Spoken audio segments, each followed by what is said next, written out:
everyone, welcome. This is our November Women IT Pros call. I am super excited to have Kristin Graham here because I've been to her courses and some really interesting stuff that you can learn about how to write better, faster. But first, we always like to start off with a little bit of introduction here. So in the chat window, I am putting a list of some information about yourself. So tell us your name, what you do, where you are, kind of in general, where we can find you on social media, because, part of this is about coming here to network and meet other people who might share similar interests. And because so many things are happening digitally these days, we definitely want to get out there and see some of these events that you can go to for free. I was just talking with some guys who run the Teams Nation event, which is going to be all online again. And they're doing some interesting things with virtual reality and alt space. And so they asked me to come and speak about VR and alt space. So definitely check that out. And I'm going to put this in the link one more time here for people who are just joining us. So if you're just joining, welcome. Give us a little intro in the chat window here. Maybe you'll meet somebody new from this experience. And then during the call, we do encourage you to participate. So we have a chat window in Teams, and definitely encourage you to have some lively conversation going here. There may be some times when we'll say, hey, just come off mute because it's going to be easier. And we also have a LinkedIn group. So we do welcome you to join that. There are a ton of admins. So if you just request to join, somebody usually jumps right on it within, an hour or so. So definitely welcome you all and meet new people. So some upcoming Women IT Pros events. We are an international initiative here. So our European team is primarily doing straight to YouTube podcasts. And so you can check out their information on YouTube. They're also doing some interesting things on Instagram. So if you Insta, there's a link there. You should be able to just click that link and that'll take you to the Women IT Pros Insta feed. Our Asia Pacific group usually meets on the last Thursday of the month, which I believe is November 26th this time. So it would be, November 25th. It would be noon Sydney time, I believe, which ends up being like 5 o'clock Pacific time with all the different time changes back and forth. But watch for that. The leaders of that are Jess Dodson and Sonia Cuff. So if you follow them on Twitter, then you'll be able to find out. And I always retweet their stuff as well.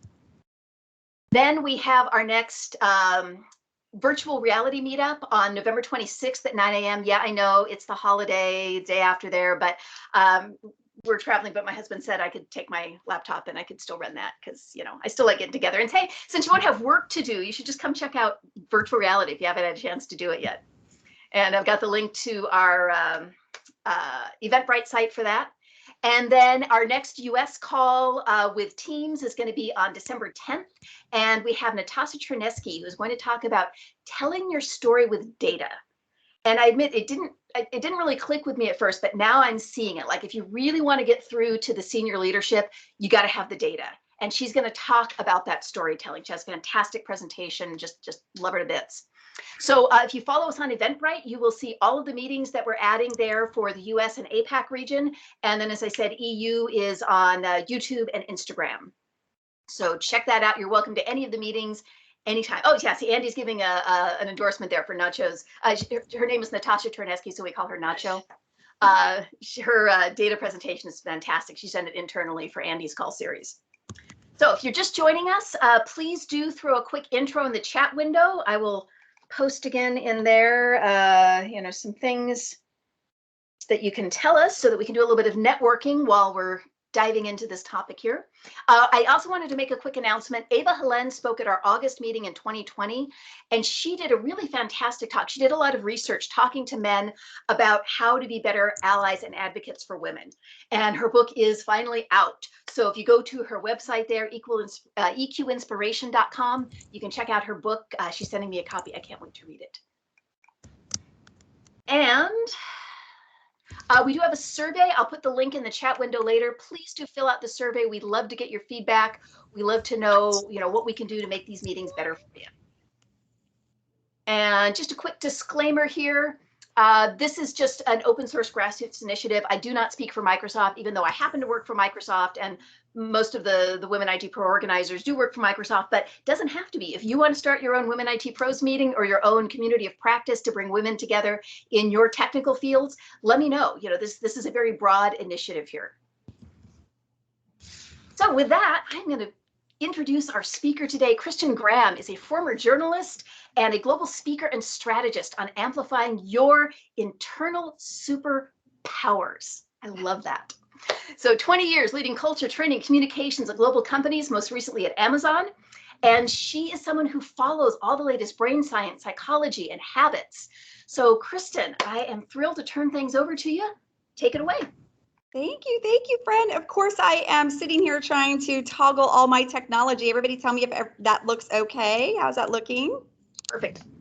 Okay, let me just see if I can get over there. It also gives everybody a chance to put into chat. I know that we have from Costa Rica to Atlanta to Washington. There's a lot of interesting stuff. So I am still, Kathy, trying to get it to work on my end because that's how it goes. That's how it goes on a Friday when you're trying to do a meeting. So, and I know that we've got a few more people in the lobby. So let me just try it one more time. So, oh my gosh, look at all your faces. See what's happening? I promise there's an actual presentation. It's just like, let's get through with the technology. Yep. Hold on. Is Denise like on a treadmill desk right now? Yes, I'm she kind of is. loving that about you. Yes. Oh my gosh. She is the queen of treadmills. She has all the info. She got me hooked on it a long time ago, although I don't have it at my home space. I'm loving it. It's great for creative thinking. I have a treadmill desk too. I just look like a hot mess on it. So I admire that you're even on camera as well. So, all right, let me just get back to one more thing. Well, you guys keep going into chat while Kristin tries to figure out technology. That's just, me talking too. All right. So can everybody see my slide? Super Yep, good. got the slide. Well, let me just pause and let everybody have a moment to read Dilbert because it's Friday. And it's basically like Friday afternoon. I am originally based in the Seattle area, but I'm coming in hot from Orlando. I am down here. I'm living a bi-coastal life. And so I'm sitting here collecting Wi-Fi from both coasts. So it is afternoon over here for me. So loving all that. I love this conversation about the treadmill. I am definitely going to share a lot of nerdness. I'm not sure if I mentioned there's nerdness. So within that, though, it is not a monologue, people. This is going to be a dialogue. What we are going to get out is exactly what you all put in. I'm a knowledge hustler. So the more that I collect ideas, and you said data earlier, Kathy, I'm like, yes. While I am a former journalist, my favorite quote of all time is, originality is great, but plagiarism is faster. So y'all, if you find anything in your life that is a great hack, do it, take it, love it, steal it. Because life is hard. We might as well have some shortcuts here and there. So now that you have my personal philosophy and probably have just flagged me to the IRS, I figure let's go ahead and figure out what we can also get started. So just going to work on advancing the slides.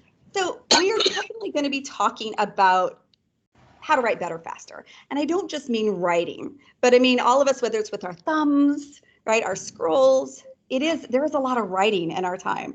We are constantly, even in chat, Kathy, you had like that 5-point thing. People were like, oh, wait, I missed number 4. We're all getting out there trying to do the best that we can as we're going around open source.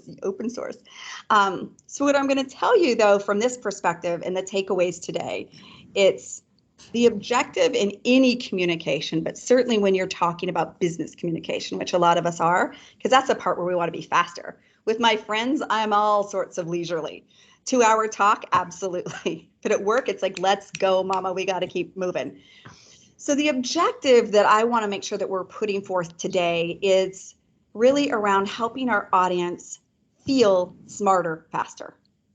We're going to get into a bit of habits. Kathy and I were talking about a little bit of habits earlier, and some things might sound counterintuitive, but what this means is, and I'm just going out on a limb here to say anybody who's spending their Friday being like, I'm going to take a course. Sometimes we tend to overthink. Maybe just 1 or 2 of you, certainly not all of you. Within that, if you're going to do communications of any fashion, it is really more about getting out of our own way. and letting there be able to be progress over perfection. So the 4 things that I'm going to walk us through today, and then I'm going to ask you a lot of stuff in the chat. So we're going to get super nerdy. It's understanding and respecting the environment in which we are communicating. I was just having this conversation with somebody the other day. Oftentimes within our space, it is trying to communicate in the middle of a crowded airport. That's what digital audiences feel like. You could write the most beautiful, eloquent, winning the Pulitzer Prize content, email, data, and it's just kind of out there in a blur. So respecting first the audience obsession, that's going to be huge. That's going to be huge. Appreciate it. And I think Kathy's going to pause and be like, everybody go on mute right now because we're all like busy and multitasking. We get it. Denise is like clocking mile 2 by now. She's on her treadmill desk. It's all goodness. Which brings me to number 2, the myth of multitasking. Again, probably only relevant to like 98% of you. It's going to be that component of the digital audience. And if we're going to get into writing better, faster, what we're going to see is multitasking actually isn't that shortcut. I'm sorry. Let's like make peace with this right now because yeah, there's a lot of things you're going to hate me for. And then we're going to talk about messy as a strategy. And so within that stuff, Amisha, you're giving away all my terms already, bro. So, but how can we actually embrace being messy and it can make us more strategic? There's going to be that. There's going to be that. And then since some of you might do emails, we're going to have some quick email tips that have been honed over multiple things. So that's the course of what we're doing. We'll definitely have conversations, see what's happening, try to get into some questions. But again, I know that you're coming downhill to happy hour, whatever beverage is in your bottle. So we're going to make this as informative and actionable as possible. Everybody feeling good? Kathy was telling me about emoji buttons earlier. So if you have them, rock them. Okay. I can't see all of them, but I can feel the emoji energy. That sounded creepy. Let me just move on to my slides now. All right, here's an interactive portion of what we're going to do here. Remember when I said digital audience? Give me a +1 in chat if anybody's feeling like this is their life. If anybody saw this slide and they were like, you know what, hang on, I got to check my phone and see if I have red dots, right? How many of you right now are like, please move that slide because you are physically stressing me out? Like, I can't even look at the screen right now, Kristin. Yeah, I gotta tell you, I have one of my teenage sons, he could have like 9,000 red dots. He's like, I'm cool with it. But I think for a lot of us, and we're going to talk about the digital environment, whatever we write, before we talk a minute about how you can write better, faster, everything that we produce feels like this to our audience. And again, no disrespect to your amazing text, which you had like some on-point hashtags for. I know you. I know that you were very clever. But to our recipients, it feels like this. It feels like we are living in the world of red dots. And Venice says, always fighting 0 notifications. Hear you. And by the way, I've taught this in lots of time zones, lots of different industries. Somebody out there right now is like, I'm an inbox 0 person. And I hear you and mazel tov. I get that. And it's not just the red dots, right? Unsubscribe is your friend. I hear you, Lauren. Yeah, go, Sandy. You go inbox 0. And I'm sure that there are also those flashing notifications from Teams or Slack or all of the other things that still require our attention. Does anybody else get stressed out when Netflix sends you the notice that says, do you want to keep watching? Insert thing here. And I'm like, first of all, creepy. Second, yes, but I haven't had time. So there's always those pressures, right? In terms of there's something else that I haven't been doing. Yes, thank you, world. Like I wasn't constantly thinking of that as I'm falling asleep. And does anybody else want to share into chat? Because let's just have some Friday therapy. Why not? Kathy didn't say there was actually any value coming from today. It's all entertainment. But does anybody want to share in chat how many, safe place, right? No judgment zone. How many, what's the number of your red dots? Anybody want to 81,914? Maybe that's the thing. Maybe this is like, well, just we're gonna have a let it go moment. Okay, Mackenzie, I see you. I see 0. Yes. And my point in asking this question is A, sharing is caring, and it helps to feel not alone on either side of the spectrum. But it's also when we're going to get into how to write better, faster, it is that element of the digital environment, of really understanding that this is what's happening within the space. I love how very specific you all are too. That just says something, right? Nobody's like, I think about, Melinda's like, just, shh, I don't even know. I don't even know is a data point, Melinda. So I'm going to honor your space. It definitely is. But I want to also go back to the fact that it's not just this. It's not just the digital red dots that's out there.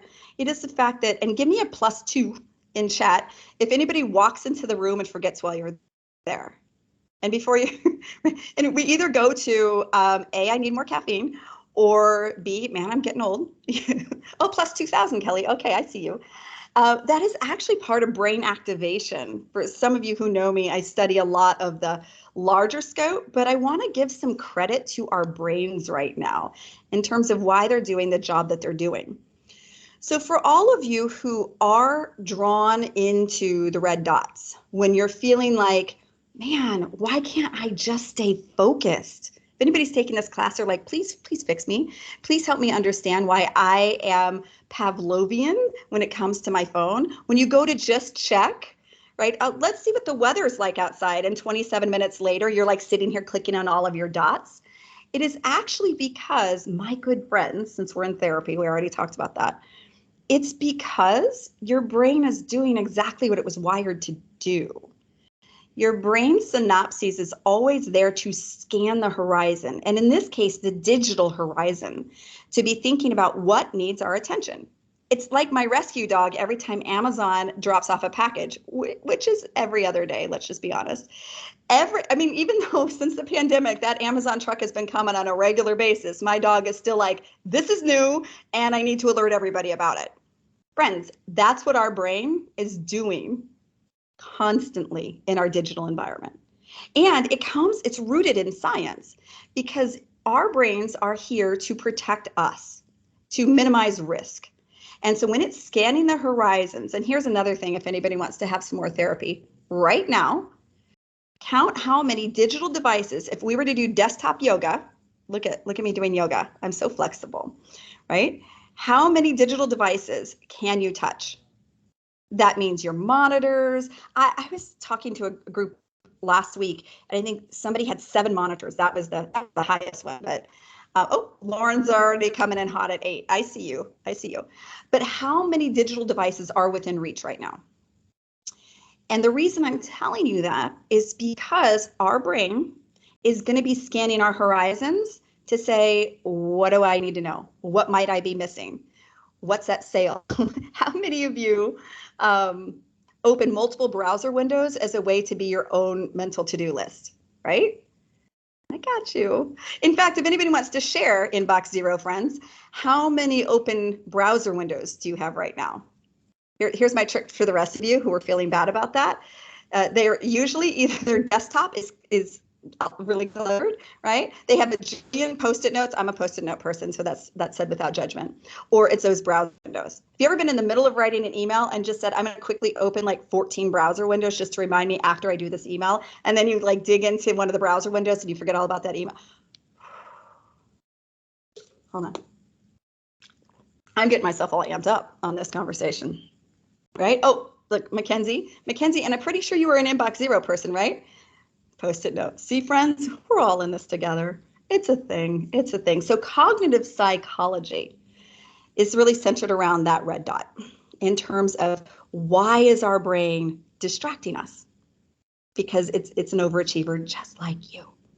And the red dots, when technology was first coming to the surface, and I'm very aware of all of our Microsoft attendees today too, but the cognitive psychology actually came from marketing. I've got some marketing folks here, some comms and PR friends.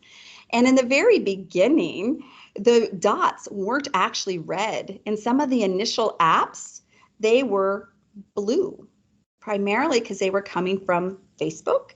And like good corporate citizens, Facebook was staying on brand.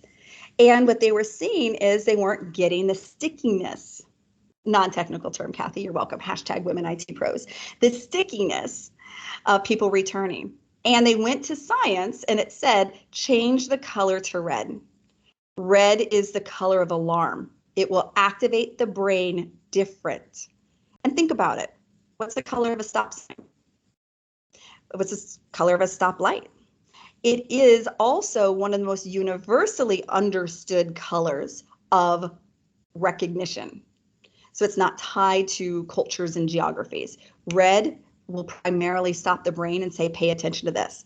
The challenge is, like my dog at the door, everything is flashing at us right now. So we're going to get into how to write better faster. I know that's which is an extra dash of therapy. But within that, and I love how everybody is honoring each other back to their open browser windows and the rest of it. Red like blood. Wow, Tracy, we're going dark, man. Yeah, red like blood. I'm scared of Teresa right now. The second part of that, though, is cognitive capacity.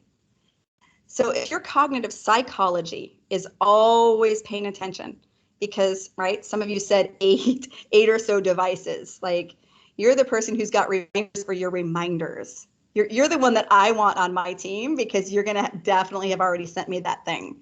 I might not have answered it yet because I don't have inbox 0, but I know that you know. But cognitive capacity is the other side of it. It is the cause, is the psychology, the effect is the tech brain drain. This is not, we're looking at this research here that is showing just one device, a phone, of how many times people, and give me in chat if anybody thinks that they are touching their phone 85 times a day. Come on, have it out. Just say yes, more, higher, lower, whatever it is. Let's have a moment. Denise is like, I'm touching it now, even on my treadmill desk. Touch, touch, touch. Yes. And what that is doing, yeah, so Brookie, I'm looking at that stat was from before COVID. And so one of the components with our digital extension, our hybrid nation, it's to just say, Sandy's talking about her Apple Watch, and that's a very interesting. I teach a whole separate course on hack your productivity, and that the watches, the wearables are a whole different element too. And we're going to get into writing faster, better, but a lot of this too is a tech brain drain. Because how many of you, give me a +1, what the tech brain drain does is it gets us into decision fatigue. And this is coming later with one of the elements I want you to do in your writing. But how many of you, give me a +1, if you were like, I will pay somebody €1 million if you decide what's for dinner tonight. You spend all day, you're crushing it, you're going, your brain scanning all those horizons, and you get down and you're like, I don't know. I don't know. And I mean, I teach writing for a living, and I have learned to say, I don't have a preference, because usually it comes out with, of course you plan all your meals on Sunday. Yes, Kathy, namaste, I love you. I'm the person that's like, I've learned to say, I don't have a preference, because really it comes out like, I don't care, just make a decision. Yes, Kelly's like, okay, as long as you cook it. Listen, there are days where I would eat a stapler on a plate if I didn't have to make a decision, right? Wow, this is taking a whole different, yes, Sandy, I am all about HelloFresh these days. I'm loving it. And back to how to write better, faster, the tech brain drain.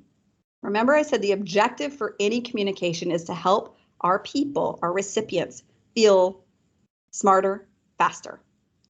So within that, yeah, Humio was saying, well, hey, BT Dubs, Humio, you need to be dropping your information into chat, because Humio has actually come over and done some of the best meal prep I've ever seen. Unbelievable. Side note, networking. So within that, what we need to do is to be giving people the gift of cognizance and speed, because then they're going to respond to what you have. With that, I'm going to spend a moment on task switching. Amisha, cue you up now. So within that space, task switching, when I said the myth of multitasking, and it is in no way saying that, especially for those of us as working professionals, men and women, that it is really more around you can do a lot of the time. But because of the tech brain drain, there's going to be the law of diminishing returns. We know that. So within that space, I want to talk a little bit about what task switching does and why writing better faster is going to be very important to get your head around this. And I'm saying that's part of why I said, how many browser windows and how much are we doing? Because in our attempts to write better faster, we are ending up slowing ourselves down. And let me show you what I mean by that. And again, we can comment into chat about if this feels real to you. This is just research, so data. But within that, the average, and again, tell me higher, lower, yes, or I've yet to make it to 6 minutes, but the research has said the average amount of time at work before you're interrupted by an email or an instant message is usually around 6 minutes. And for those of you who are like, no, I'm good, you're probably the one interrupting other people. Let's just have a moment. I mean, this is safe. It's safe. But it's those, yeah, Mackenzie's like, and 30 seconds. So how many of you, when you have like a meeting cancel and you're like, I'm going to get so much done. Let me just quickly pop into the kitchen and forget while I'm there, right?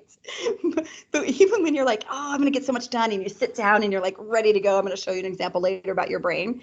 And then it's like ping, ping, ping. And then it's just like pinball. And you're like, did I get anything done? Or Sandy, I like your online shopping. You have friends on this group. I know a lot of these people. Right? So right now, somebody somewhere is like, I wonder which online browser she has open right now. So go ahead and drop it in the chat, Sandy. Let's do this real time. Let's multitask while listening to Kristin talk about multitasking.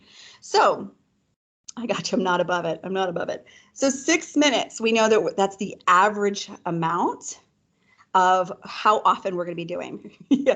Kelly's like, hold on, I won't do it online. I'm just going to quickly do some apps. I got you. Yes. So within that, let's talk about writing better, faster. It is really going to be a focal point. We're going to talk and I'm going to tell you what the brain says about it. But within that, I'm going to show you what happens to your brain. Why is there a blank screen? Everybody's freaking out. They're like, add to cart. Here's what happens to our brain when we are multitasking. You're sitting down, you've had your carbohydrates, you're feeling really good about yourself, right? That meeting canceled, you're doing all right, you're doing all right. And you decide you're going to write an email from scratch because you're a rock star right now, carbohydrates. And within that, you do what is called a cold start. This is when your brain is going to take a task from the beginning versus I'm going back and I'm editing or I'm reviewing something or I need to go check out my cart online. Kelly, I see you. And what happens there is the brain gets excited. It comes into the cold start. It's like the first 5 minutes of me on the Peloton. I'm like, I am doing great. Like minute 6, I'm like, and I'm done. But at first, your brain is here. It's in that cold start, and it is your cerebral cortex. It is the executive functioning center of your brain. And this is important for how to write better, faster, because this is your friend. This is where it says I can process data. I can pull in a lot of different inputs from people, and I can really start. Have you ever been writing that email and you're like, I'm kind of a badass right now? Yeah. Sandy, quit distracting everybody with triple points at Nordstrom, even though I just said that. So now everybody's like, wait. Actually, Sandy, you actually proved my point. You totally proved my point because here's what's happening. We're being a rock star. We're over here working on this like high data email that Kathy told us to do. And we're like, I am so rad. And then you see in chat that Sandy mentioned that there's triple points at Nordstrom. She's hashtag just saying. And then what happens? The brain does this. The brain switches to the amygdala. The amygdala is the emotional center of your brain. It's the one that's like, oh, there's Jen. I wonder if she wants to do a Taco Tuesday next week. Or, oh, there's Eleanor. We should probably do that thing because then I still owe her that email from the thing. Or it's like, now I'm still thinking about Nordstrom though, right? But so within that space, your brain, it's actually task switching. So we think, well, I'm just going to open those browser windows so that I remember. And so I'm not actually multitasking, but I'm going to open them so I remember to do it later. But what you're doing is you're switching between the different centers of your brain. And while that takes fractions of seconds, which is really why we feel like we're being amazing as multitaskers, and now everybody's on tacos. They're like, now I'm hungry, right? But what's happening, how to write better, faster. What's happening is that every time we get those 6 minutes to those distractions, whenever we hear about Nordstrom, whether we open up one more browser window, what's happening is that it ends up taking us 50% longer to complete it, and we're more prone to make errors. One of the best memes I saw recently that says, I do my best proofreading after I hit send. Anybody else do that? Or you're the one that's like, oh, just kidding. Here's the attachment this time because, right? Or you go back and you're thinking, why hasn't anybody responded to me? Oh, it's still in drafts? Okay, but my Nordstrom cart is full. Yes, that's multitasking. And so what's happening, we're still starting a lot of things, but as Amisha said earlier, gosh, I'm not crossing them off my list. So as we get into this, how does this translate into what we're going to do faster? And there's two things, and they're both time bound. When we know whichever form of distraction we have, and we all have them, this isn't a habit, this isn't a skill power, it is absolutely the digital age that we live in. So there's two things that are going to help you time bound when you find yourself in whatever capacity that is. And it goes from this. When you tell your brain, listen, we're going to spend 10 minutes and all we're going to do is Kickstart. You do not have to finish this email. You don't have to finish this document. You don't even have to, let's just do 3 PowerPoint slides. I am talking to Microsoft after all. What you do is you say 10 minutes. It's called the Kickstart. And what that does is it says to your brain, listen, kitten, in 11 minutes, we're all over Nordstrom's app. But right now, 10 minutes, I'm just going to Kickstart. And what happens during that time is when your brain knows, back to that cold start, when your brain knows that it's going to have a centralized focus, it can start to reduce the background of those red dots. And so 10 minutes is what is known for the brain as that boost, because it's saying, I can make progress against something. You don't have to finish it necessarily or hit send. And in fact, I'm going to show you why you don't want to necessarily do that right away. But that 10 minutes, what it also shows is a lot of the tasks in our mind, we've often made, again, not all of you, maybe, we've made it to be like, it's going to take me forever to finish that note. Or I just can't respond to Catherine right now because then I have to get in all of it. And that 10 minutes, when you say all you have to do is just start the response, hit reply, start. What it does, writing better, faster, most things can actually be completed within 10 minutes. I'm talking a single how to write better, faster, a single form, a single modality. Not like, here is all of my headcount requests for the year. Let's not get excited. But there is that element of when you kickstart, it really allows your brain to be like, okay, if I have hyper focus, and by the way, if somebody wants to put this into chat, one of the things I've been loving this year is brain.fm. It is music that is tied to neuroscience. And so if anybody wants to go out and find that, put it in there. I'm really, really loving it. And in fact, the other thing that Kathy's going to do for me, since we're at the halfway mark, and I know some people might be leaving, she's going to go ahead and drop the handout into chat so people have one more thing to multitask on, but I just want to make sure we don't forget it. But so what happens is you trigger your brain and you say, okay, we're going to do 10 minutes. And that is going to do a start.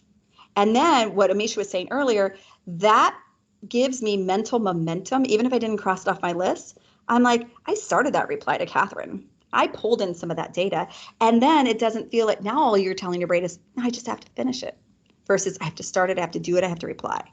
The second thing is the 25-minute brain science has shown that when you allow yourself extended focus, because let's be honest, you're not going to get everything done in 10 minutes. That's where you need to kickstart it. But 25 minutes is absolutely a sweet spot of where you can maintain attention when you tell your brain, I promise you, you get to go look at all those pretty browser windows very, very soon, right? That's the reward.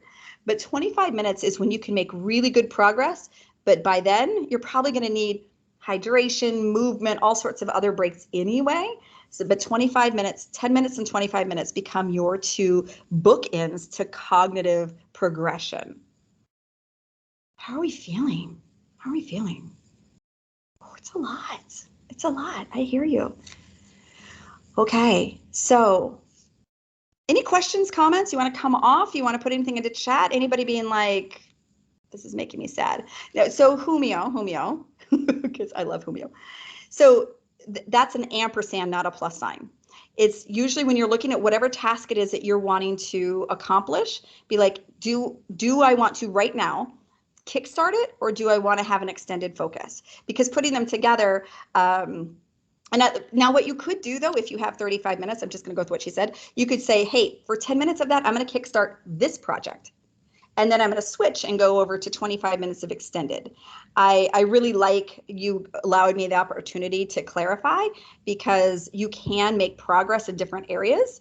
But so those are usually when you're looking at your time span, how to write better, faster. And I think, what do I want to be faster at right now? really digging into something or kind of moving something along. So it's a great thing. Kathy, I haven't seen the handout yet come through, but I may not necessarily with my view. So I just want to put that through. So those are the two elements I want from a timing perspective when you train your brain. All right, so moving on to the next component, philosophy of what I want us to think through.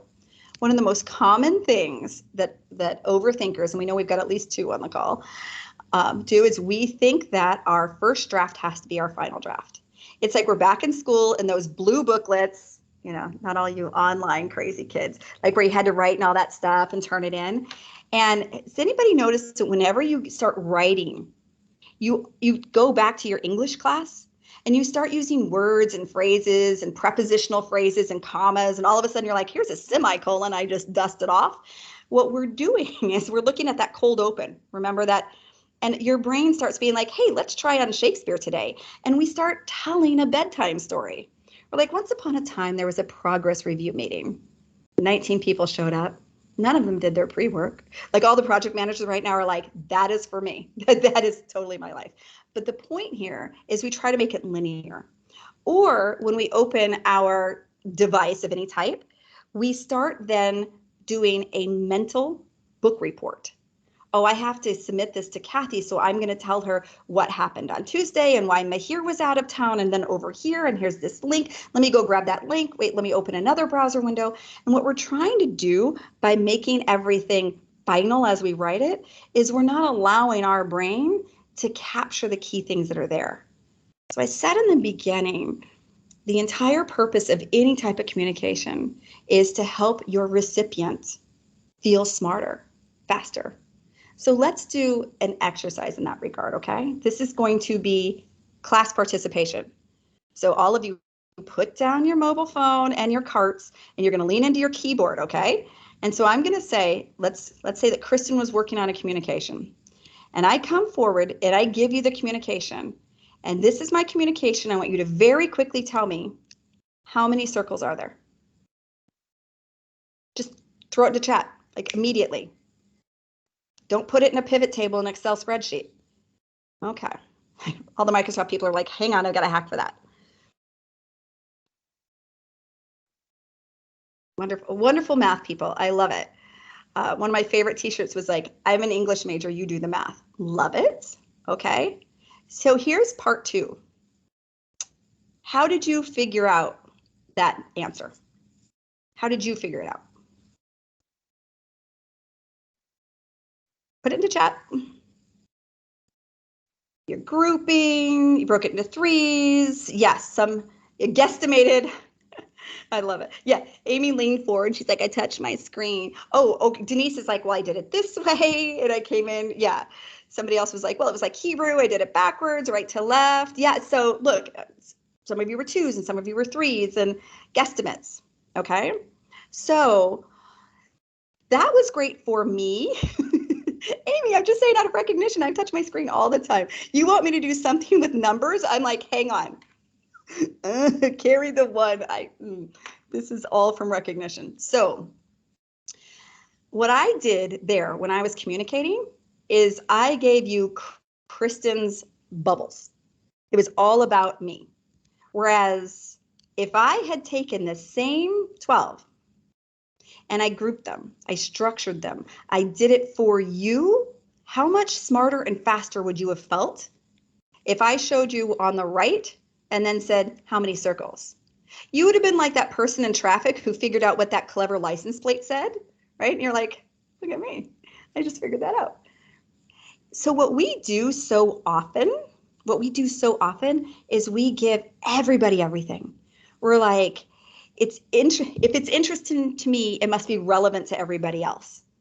I get that. But back to that very first screen where it's like red dots everywhere, we don't have time for interesting. We don't even have time to finish our Netflix shows, as Netflix keeps telling us. What we need, how to write better faster, is relevant quickly. So when we use structure, you are helping your reader feel smarter. And that gets all into your brand reputation later. That's a different story.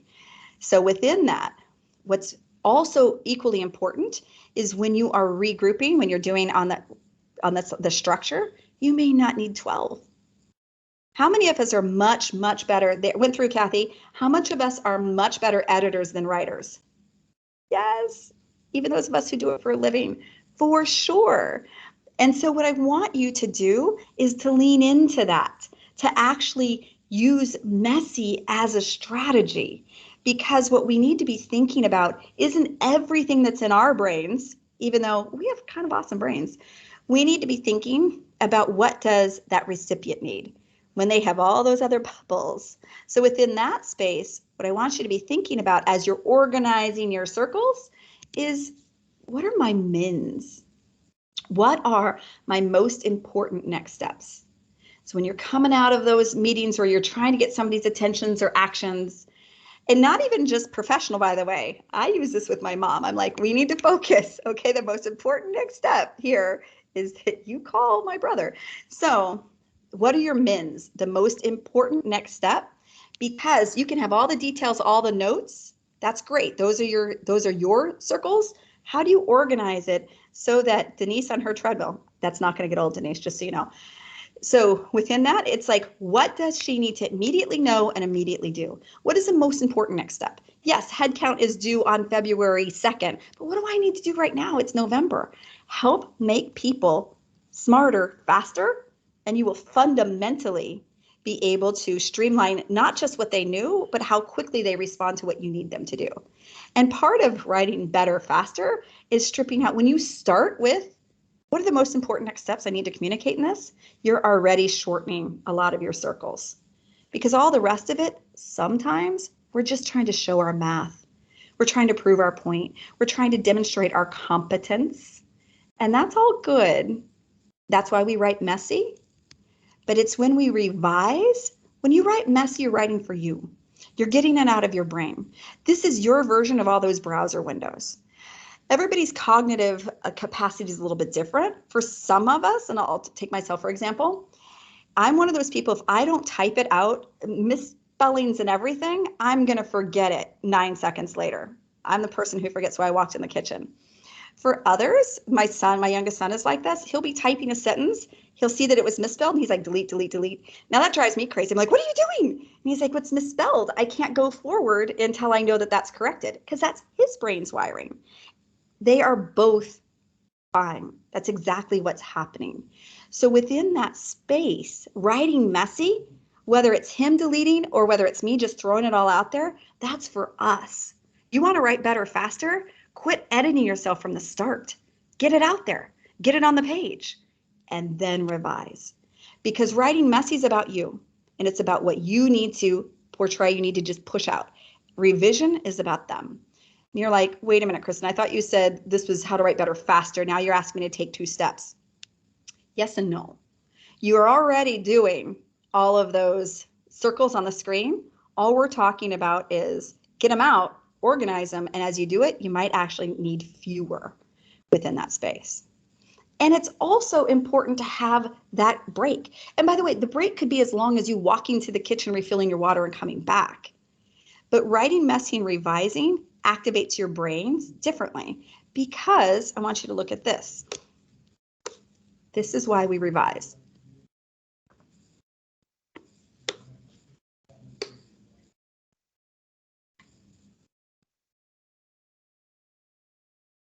Give me a +1 if you're reading this and feeling like you're so smart.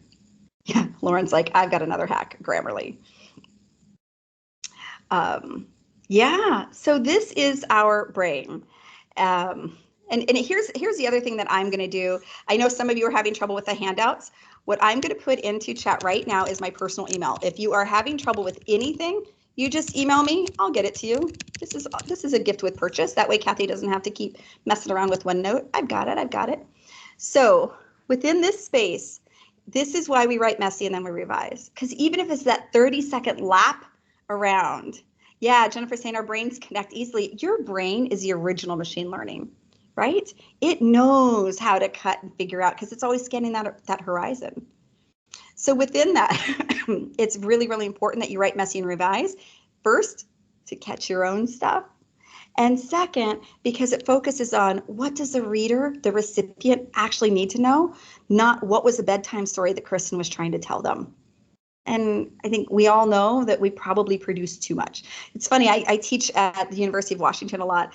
And if I'm at the MBA school, for sure. If I'm at the IS school, they're like, hey, Kristin, can you teach them not to just write, to use like all the consonants and vowels? Because it's like texting, right? And that's definitely my kids too. But there is this component, if you want to write better, faster, figuring out what's the most important next step, and then how do you write messy? Those two things will definitely help. Whew, all right, let's go to email. Let's finish up with our favorite subject, which is not, I know. Apparently, there we go. So here's what's happening. Remember that little circle dot that we all had a lot of energy around within that space? Because our brain is always scanning the horizon like my dog. This is what's happening when your email lands in anybody's face. And you could have the best relationship with the person, but their brain's like, hold my beer. What's happening? 3 seconds. That's all you got within this, because it's constantly processing. So we know that very, very limited attention spans. We do that too. Are you ever like, I'm going to go back and read that really fun newsletter? Or, oh, look, the New York Times has something intellectual. I'll read that later. That's our brain. That's your brain prioritizing for you. And here's why. When you're at work, the average corporate email takes almost 2 minutes to read. And friends, I mean read. That doesn't mean digest, understand, delegate, get mad at Jim in finance because it's like, why was I copied on this? I mean, there's a whole nother emotional load to emails. I'm just talking processing speed, right? And the reason that it is taking that long to touch these emails, it's because the average corporate email, does this hurt your head? It's almost 500 words. And these are people like us on the other side who have sat there and labored over those 475 words. You know, at least 3 of them went out to thesaurus and tried to figure something else out. We are trying so hard. Yes, Andy's like, you should see my engineering friends. Yeah, don't even get me started on white space and cognitive recall. I mean, this is just like if we were to do that transcript in my head, it's just like Charlie Brown's teacher in the background. So, but I'm going to teach you 3 things about emails that will help them stand out in a noisy, crowded inbox. Oh, it's like Denise knows what's coming. Oh, she's on fire on that treadmill. Hold please, we're going to get to that. So 3 tips for emails. The first thing is the subject line. The subject line is everything. It's the welcome mat to the house of conversation. It is the least sexy part of an email. Let's be clear. You spent all your time sitting there working on the body. This is the 3 seconds. This is the billboard on the information highway. And the research, thank you, Denise, says that our subject lines really need to be between 4 to 9 words. Now, if you are putting ending punctuation, a subject line should not have ending punctuation. That's called a sentence, friends. Like, drop that into the email. And when I was teaching to the UW, folks, they were like, 4 words, that's a lot. I was like, I don't even know what emoji is happening in your subject line, but you still need to have a verb. You need to have a verb in your subject line, because otherwise you're making people try to figure that out. So within that space, 4 to 9 words, your subject line, it gives them enough to understand in that 3 seconds. Am I reading it now or reading it later? So subject line, most important thing that you do early on. Now, there is also a sweet spot. If we talked earlier about 10 minutes and 25 minutes, we've seen from information recall, there is a sweet spot for how much processing people can do. Put into chat, how many words was the average corporate email? How many of you were paying attention? How many have stopped shopping? Come on, somebody wants to feel smart today. Put it in the chat. There we go. There we go, friends. Yes. So the sweet spot is about 111 words before half of your audience just stops reading. That doesn't mean that all of your emails have to be 111 words. You work on very complex strategic documents. And the next tip comes into what we need to do. That is just showing you attention span wise what your brain, who is constantly scanning a horizon. So Denise, it is what they're going to do on newsletters is they're going to go scan to the subheads first. That's going to comprise their 111 words. So your visuals and your subheads are going to matter more than the first 111 of that. So within that space, and again, they might come back to it, but you want to front load. So you get your subject line, you got your first 111 words, because doesn't that feel more palatable than the last one? right? Humio, who just said her last email looked like 475 words. How excited would you be if your next one looked like this? And by the way, I know it's laid out differently in the rest of it, but all of a sudden I'm like, I feel smarter, faster looking at this. That is what our whole job is to do. So tip number 3 is, what's your blot? Have your bottom line on top.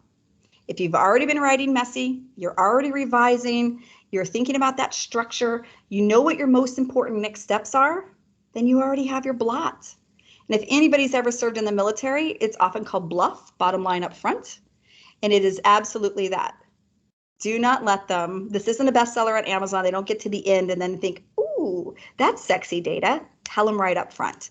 Yes, thank you, Laura. Exactly, bottom line up front. So here's the money slide. This is also part of the handout. 111 words. You've got your subject line. Look at that. Look at that. I think that's 8 words, right? You've got your bottom line up top. You've got white space, which is oxygen for the brain. You're welcome. No extra charge for that goodie. You got the beauty of bullets in an email is that it forces you to take out all those filler words. It has you having verbs, like beautiful action-oriented things. You get your most important next steps in there and you see what's happening. Oh yeah, do bluff, Kathy, yeah. They'll be like, she's so awesome. So this is the key concept. I'm gonna leave it there for a second for anybody who's like looking at it. It will be in the handout for those of you who already have it or want it. Anybody wants to take a little screen grab, Kristin in the corner, like, but this is a core component of how you can write better, faster. And it doesn't mean that all of your notes are super, super easy to fit into this format. It's just saying start training your brain to think in a template, and then you can add context and personality around it. That was a lot of goodness. What is just happening? So I'm going to look at Venice. It looks like I have a question while the rest of you take the key takeaways. So Venice is saying for this, people on record, I often have to write a messy first draft to figure out what the bottom line is. Yes, they do go together. What I would offer, Venice, is to use those 10 minutes or those 25 minutes to when you're writing messy, because otherwise we get into almost doing the soliloquy or the essay for school. And so part of, there's something to bring to when it knows that there's a time component, that it will deduce things faster. If I know I have 48 minutes to write an email, I'm going to take 47 and a half. If I say, okay, great, I'm kicking on that 10-minute timer, let's go. I think I would be curious to see, Venice, if you see that bottom line starting to build its way up faster, because you're probably sorting through a lot. And I do a lot of that as well. So I'm just curious if that tip will work for you. So in all this space, because I really want to respect time and end on time and take any questions, if you're going to write better, faster, we have to first fundamentally understand that there's a brain drain in everything.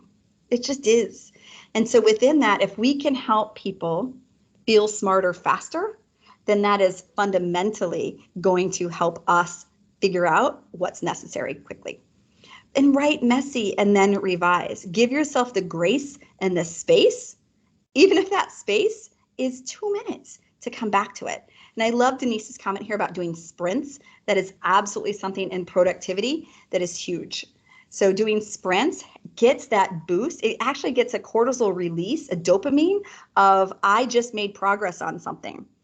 And it could, listen, I was just folding 2 big things of laundry for my son today. That was a boost. But so yes, why I folded it for him is a whole separate issue. But that is, sometimes you need to feel that you accomplished something. And that's what those 10 minutes help you do. Really, really figuring out most important next steps, because a lot of it is just context, background, and posturing. That's a lot of what we do as humans, especially female humans, I'm just saying.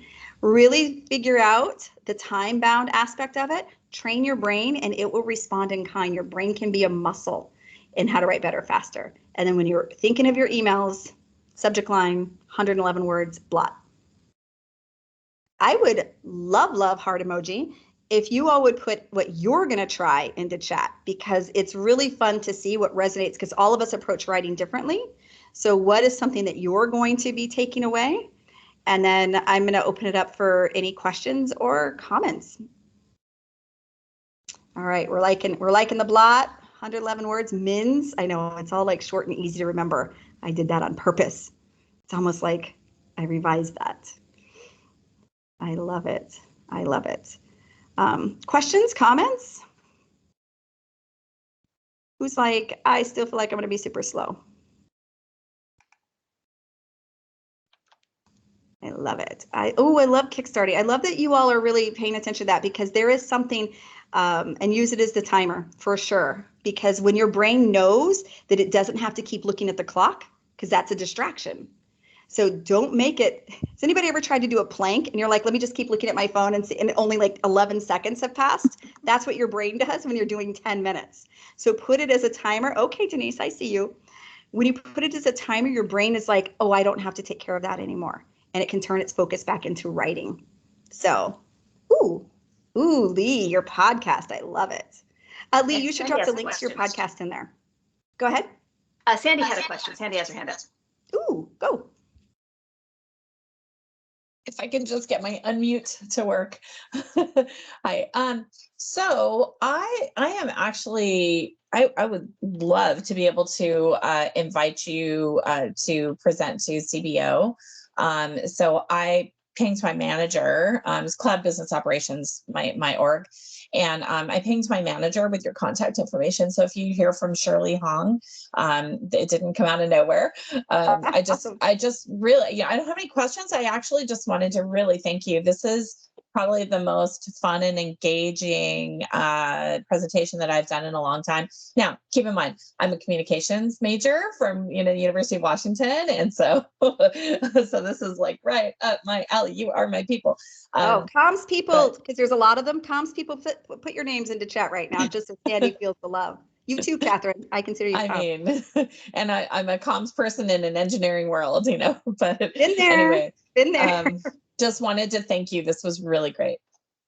Oh, thank you, Sandy. And take a look at some of these names over here, because there's the community. Believe me, we teach what we most need to learn. As another comms person, I tell you for sure, I have written the 475 word emails and been so proud of myself. Been like, this is such an awesome, I didn't know nobody read it. So this is absolutely something that we will continue to iterate, especially as the digital age progresses. 6 months from now, we'll be talking about different things, because we're all evolving within this stuff. Friends, I will stick around in case anybody has other questions. I always want to respect time, as I know Kathy does as well. So if you need to drop, do it. But I will go ahead and put my email back into chat. But if anybody has questions, I am here for it.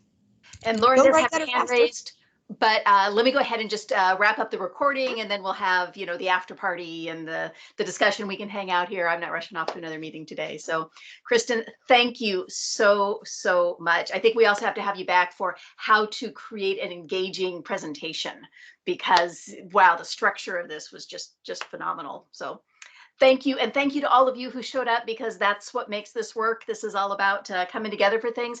Do join us in December 8th. We'll have Natasha Torneski, aka Nacho, talking about how to tell your story with data. And that's a really important storytelling skill to master these days. So mark your calendars, subscribe to our Eventbrite channel, and that way you'll get all of the notices we're posting. Also, if you're internal, there's an internal thing at Microsoft that you can sign up for. But however you get here, just get here. We'd love to see you. Thanks, everyone. Bye, friends.